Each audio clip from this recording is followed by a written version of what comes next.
for Jung, the hero's journey was the journey inside the unconscious, and that would be perhaps in some sense that the willingness to face everything terrible that's happened to you and to think it through and to articulate it and to come to grips perhaps with your own capacity for malevolence. That was a really important part of Jungian ideas, that the first step towards individuation, which is the manifestation of your full self, let's say, was the discovery of your shadow. And your shadow is the part of you that will do terrible things under the right circumstances, and maybe even without that much provocation. And you know, and it's a terrifying part of you to come into contact with, because it's sort of the way that you're specifically attached to the archetype of evil. That's a good way of thinking about it. And you know, modern people, they don't really think much about the idea of good and evil, but that's because most of them are so damn naive, you can just barely even comprehend it.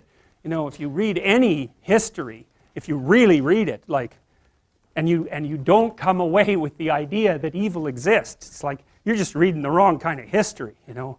It's just unbelievable what people can do to each other.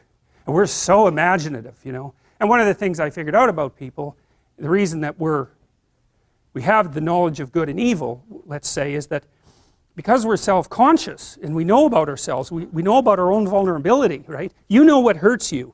You really know what hurts you, way more than an animal knows. And so, and you're also creative, and so once you know what hurts you, man, you can really hurt someone else. And you can do it in such a creative way. You can draw it out. You can make it excruciating. You can take people apart physically and psychologically. And you can keep them, say, even right on the edge of death, so that you can keep doing that endlessly. And, you know, that happens. Hell of a lot more than you think it happens. It happens a lot. And so, well, and you think, well, you know, that doesn't involve me. It's like, oh yes, it does, man. That's the problem, because you know, you're human, and that's the sort of things that human beings are capable of. And I'm not saying it's all probable that you do that ever, or that, but I'm saying that, you know, you got to take that into account. When you're looking at the world and you think about all the perpetrators out there, it's like, it's not like there's perpetrators and there's victims. That isn't how it works. It doesn't work that way at all. And so the horrors of humanity, as well as the noble elements of humanity, are all elements of your central being. And for Jung, and this is the terrible thing, for Jung, the pathway to higher wisdom was through the terrible portal of, well, you could say hell, for that matter. Really. And so who wants to do that, man? It's like, no. You know, like maybe you're resentful about something. Well, you probably are, because like everybody's resentful about something, you know. And resentment is just a vicious emotion.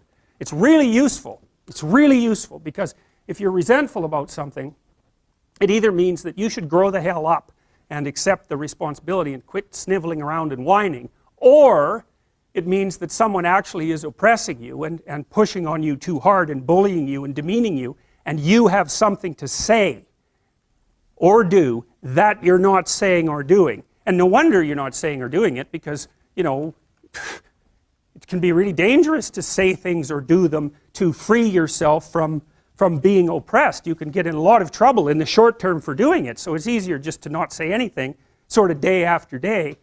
In the short term you protect yourself, but it just crushes you.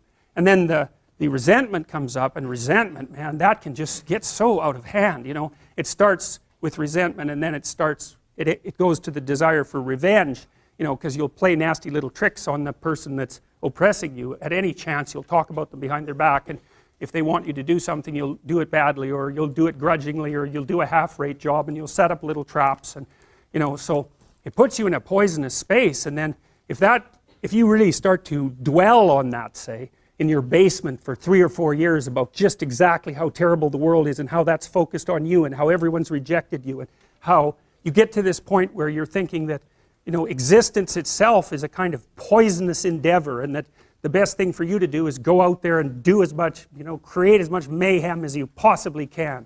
And if you really get to a dark place, you think, I'm going to create as much mayhem as I possibly can by targeting the most innocent thing I can possibly imagine.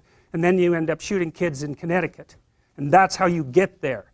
And so that's a bad road, man. There's dark things down there, but you can go there, and people do. And they go through the hole of resentment. And so resentment can tell you, you've got something to say. You bloody well better say it. You gotta free yourself from what's oppressing you. You have to stand up for that, because otherwise you become oppressed, and then once you're oppressed, that's just not so good. And so, like in your marriage and your relationships, you got to tell people what you're thinking. You don't have to assume you're right. That's a whole different story, because you're not, because you're, you know, ignorant and you're biased, and, you know, so you're not right, but you can stumble towards the expression of yourself, and then you can listen to the other person and hope that they tell you some way that you're stupid that's useful, so you can be a little less stupid in the future, because wouldn't that be good?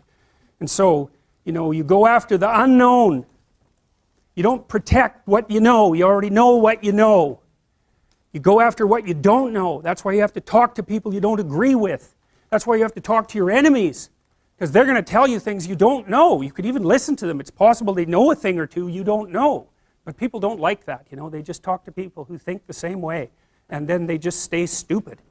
And so that's not good, because if you're not wise, the world will wallop you. It'll flatten you, and far more than it has to. And then you'll be bitter and resentful, and you'll be part of that force that wallops instead of the force that fights against that.